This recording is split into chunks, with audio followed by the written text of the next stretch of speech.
ایک قدیم فارسی مذہب ہے جس کی ابتدا 4000 سال پہلے ہوئی۔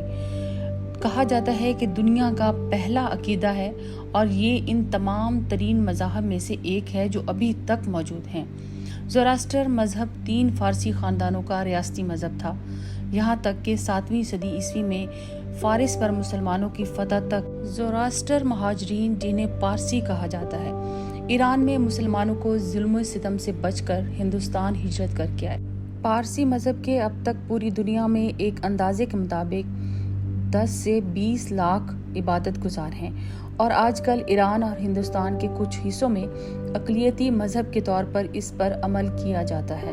زوراستر، جسے قدیم فارسی میں زرتشت کا بانی مانا جاتا ہے، جو کہ دنیا کا قدیم ترین توحید پرست عقیدہ ہے۔ خیال کیا جاتا ہے کہ زوراستر کی پیدائش شمال مشرقی ایران یا جنوب مغربی افغانستان میں ہوئی۔ ہو سکتا ہے کہ وہ ایک ایسے قبیلے میں رہتا ہو جس نے ایک قدیم مذہب کی پیروی کی ہو جس میں بہت سے دیوتا ہوں۔ کہا جاتا ہے کہ یہ مذہب ہندو مذہب کی ابتدائی شکلوں سے ملتا جلتا تھا۔ پارسی مذہب کے تصورات، جن میں ایک خدا، جنت، جہنم اور فیصلے کے دن کا تصور شامل ہے۔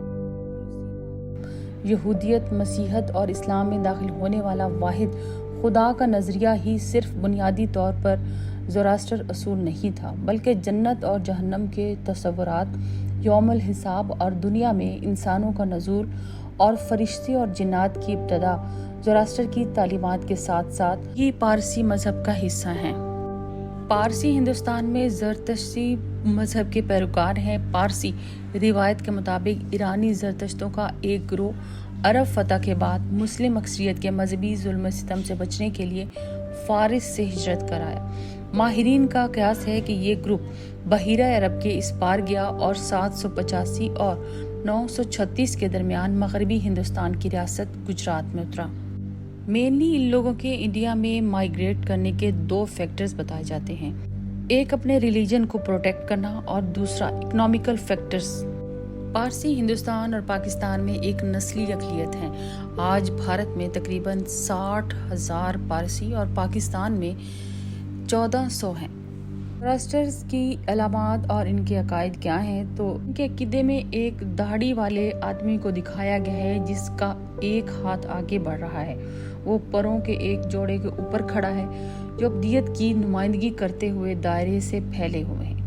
زوراستر کمیونٹی میں آگ کو بہت اہم علامت سمجھا جاتا ہے کیونکہ یہ روشنی، گرمی کی نمائندگی کرتی ہے اور اسے صاف کرنے والی طاقتیں رکھتی ہے۔ کچھ زوراستر سدا بہار صنوبر کے درخت کو ابدی زندگی کی علامت کے طور پر بھی تسلیم کرتے ہیں۔ مذہب میں پانی کو بھی پاکیزگی کی علامت کے طور پر دیکھا جاتا ہے۔ زوراستر کمیونٹی کی عبادت گاہوں کو آگ کے مندر کہا جاتا ہے۔ ہر آگ کے مندر میں ایک ابدی شعلہ کے ساتھ ایک قربان گاہ ہوتی ہے جو مسلسل جلتی رہتی ہے اور کبھی بجھتی نہیں۔ زوراستر مذہب کی ایک دلچسپ بات اور ہے کہ یہ اپنے مرنے والوں کو آسمانی تدفین دیتے ہیں، یعنی انہوں نے سرکلر فلیٹ ٹاپ ٹاورز بنائے ہوئے ہیں جنہیں دخمس کہتے ہیں، یا خاموشی کے مینار۔ لاشوں کو گدوں کے سامنے لایا جاتا ہے اور جب تک کہ ہڈیوں کو صاف اور بلیچ نہیں کیا جاتا پھر انہیں اکٹھا کر کے چونے کے گڑھوں میں رکھا جاتا ہے۔ 1970 کی دہائی سے ایران میں دخمس غیر قانونی ہے۔ آج بہت سے زوراستر اپنے مردہ کو کنکریٹ کی سلیبوں کے نیچے دفن کرتے ہیں۔ پارسی کمیونٹی کبھی اپنے کزنز کے ساتھ شادی نہیں کرتی۔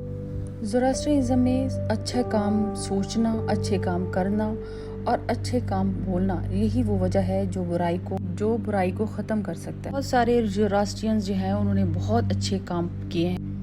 انڈیا میں انہوں نے بڑے بڑے ہاسپٹلز بنائے، بڑے بڑے اسکولز بنائے، انہوں نے انڈیا میں بہت بڑے بڑے کام کیے۔ فیملی، گودریج فیملی، واڈیا جیسی فیملی۔ زوراسترزم میں ایک پارسی آدمی ایک نان پارسی عورت کے ساتھ اگر شادی کرتا ہے تو ان کے بچوں کو پارسی کنسیڈر کیا جائے گا، لیکن اگر ایک پارسی عورت نان پارسی آدمی کے ساتھ شادی کرے گی تو اس کے بچوں کو پارسی نہیں کہا جائے گا۔ Minority community in India Pakistan سے ریلیٹڈ اگر یہ ویڈیو آپ کو پسند آئی ہو تو لائک، سبسکرائب اینڈ شیئر ضرور کریں۔